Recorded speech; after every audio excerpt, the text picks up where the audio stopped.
Hello, everybody. Welcome to the channel. I am just unbelievably happy with all the comments that I saw on my video. It was incredible to get so much feedback, critical and not critical, and support. It was just a really heartwarming thing, and I am super excited to keep this channel going. It made me super happy. So thank you again. All as far as all the criticism goes, I'm gonna try and touch on some of it today. I don't think that I'll be able to touch on all of it. It's one 10-minute video, so probably not. But I will certainly try to get to it eventually. And if I missed your question, please put it down in this video as well. First of all, I do want to say something, which is that me and Christians kind of are arguing in two different worlds. When it comes to Christians, they're arguing biblically and on this idea that homosexuality is simply something out of sexual perversion, inhospitality, dominance, and that's just not the case. If you're talking to me, who's a very critically thinking person and somebody who thinks scientifically and in a very broad perspective of information, there's no evidence to support that claim. Homosexuality can be just as filled as left as straight relationships, and vice versa. A straight relationship can be filled with fornication, adultery, and horrible things.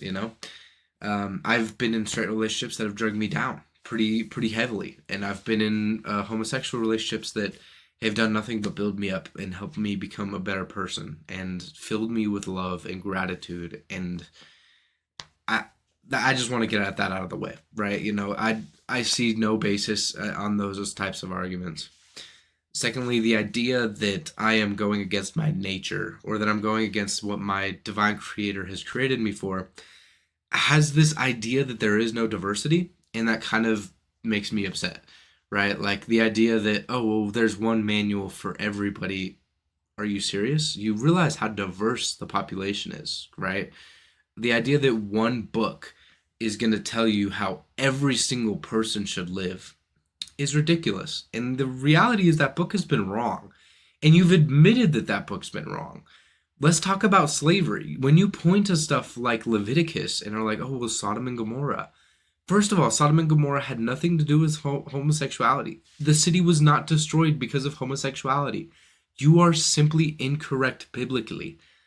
The city was destroyed because of inhospitality, dominance, prostitution, and disgusting things like adultery. I mean, come on. You're really going to point to one line that says, "Thou shalt not lay with another man?" And be like, that's why the city was destroyed? Read the book, man. That's a ridiculous claim.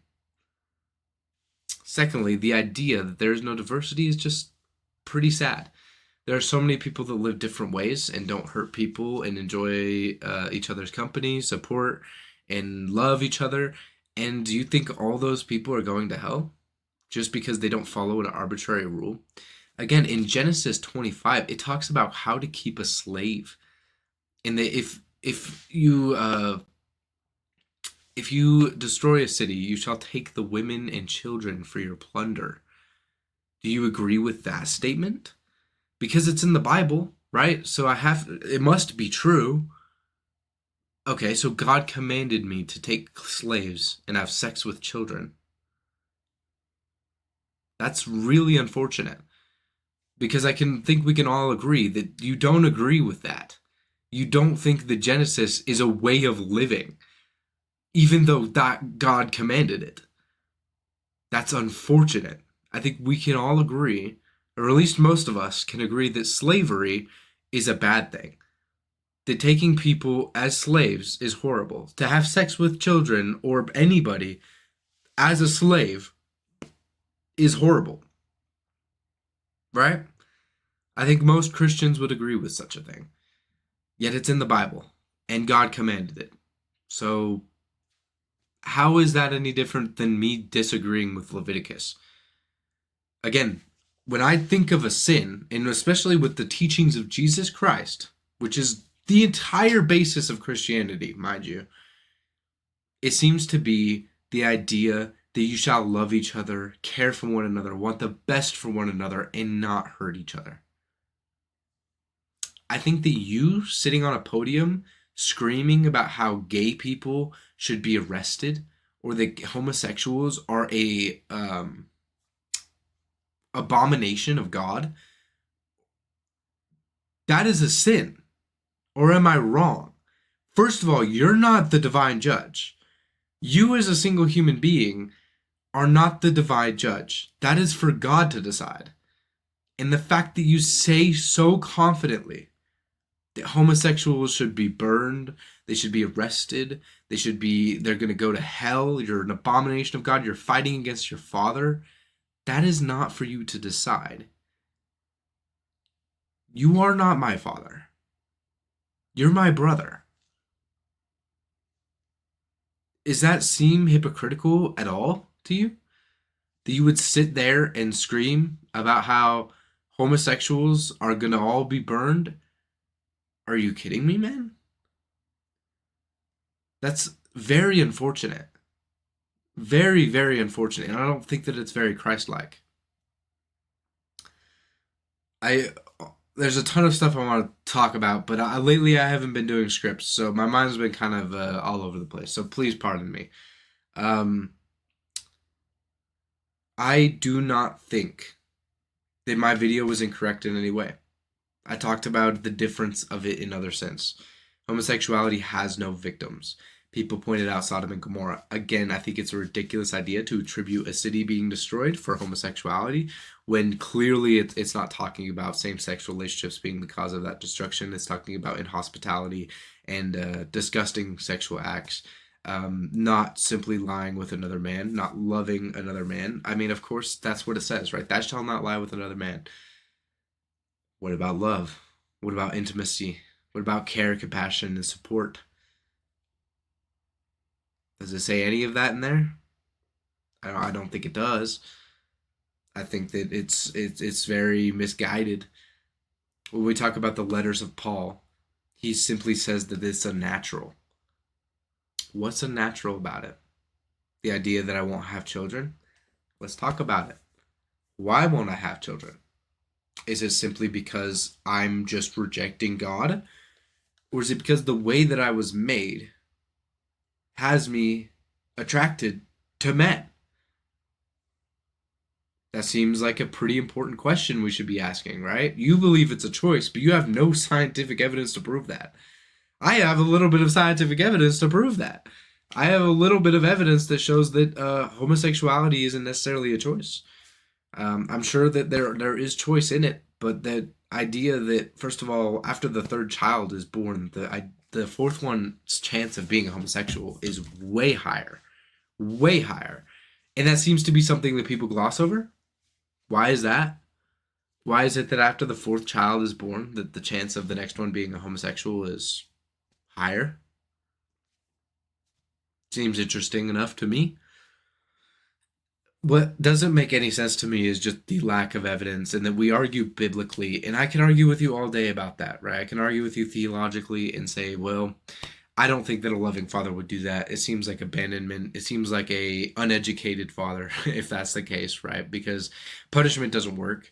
I have also evidence to support that. If you just sit there and punish people and not tell them what they did wrong, that tends to be a very bad thing. For instance, when you come home and all your stuff is ripped up from your dog, right, who has no concept of the idea that this was wrong, and you go and beat that dog, and that dog doesn't rip anything up again, you really think he's not ripping things up because he acknowledges why that's wrong?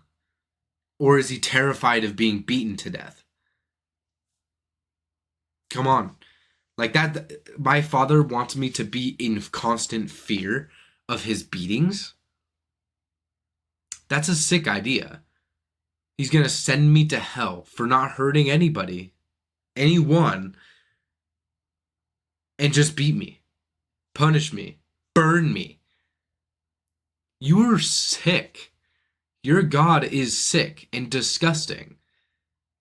Now, orthodoxy is very different, right? The hell is not punishment. It's purification and growth. That I can somewhat wrap my head around. But that doesn't seem to be what most of you are talking about. I'm assuming you're Protestants, evangelicals, or Baptists. But holy crap. Really? That makes sense to you? That makes sense to you? Explain to me how. Because you could just talk here all day about, oh, well, the Bible says so. The Bible says this. The Bible says that.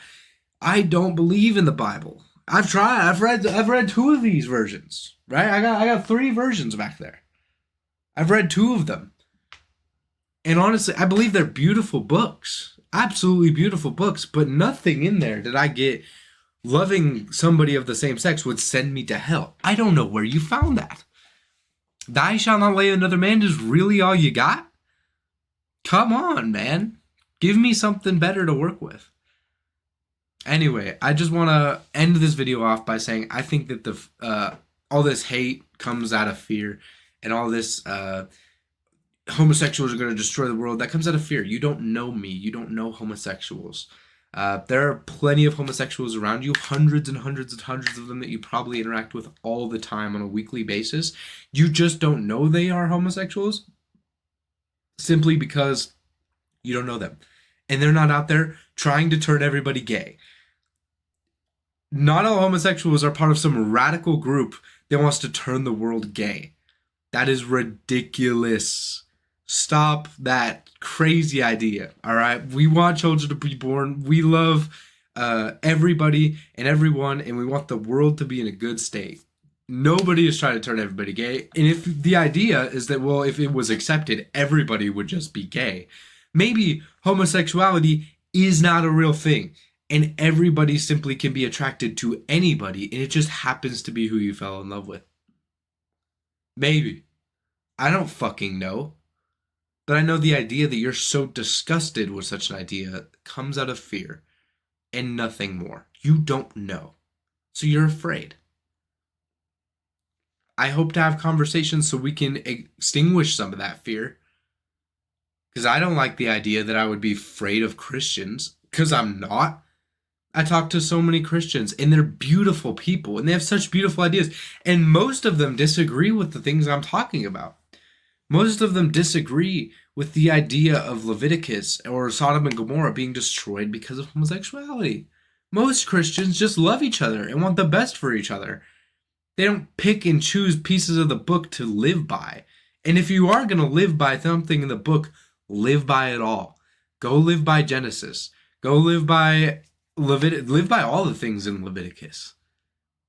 Because that's a sad life, a sad, unfortunate life that brings no value. You are going to enslave people, massacre people, put people in genocide because the book told you to. That doesn't seem like a good argument. The book says so. Well, let's read Genesis chapter 25. Read the whole thing. Tell me what the book says there. Should you live by that? Just a question, a genuine question that I think is a fair one to ask. Anyway, thank you all for tuning in. This video went on a little long, but please put your comments and questions down below. I would love to hear all of them and try to answer every single one.